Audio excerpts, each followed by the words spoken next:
During the Vietnam era, I was in a lot of places.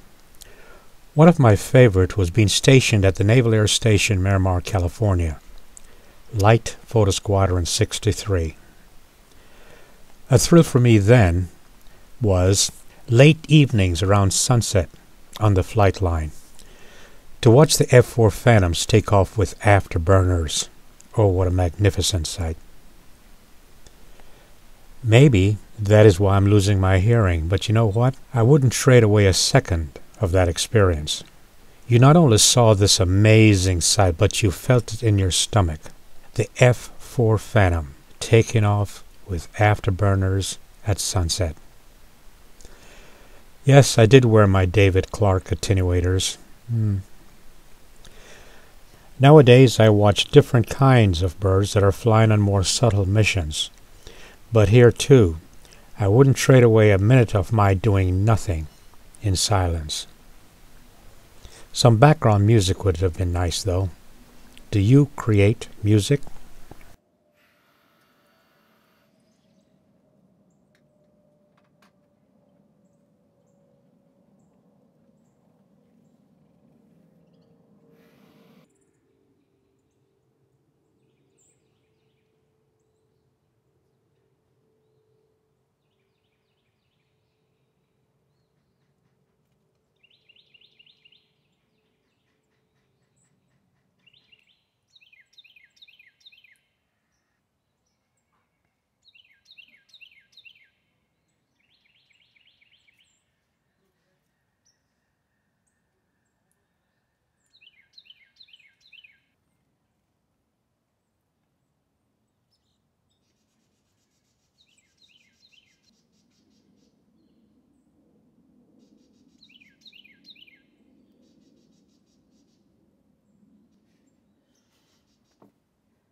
just do that? No, no, no, you didn't. He can't hear you. He just ended his thing. Look at this. This is like you can almost touch them. You see them right there? Mm-hmm.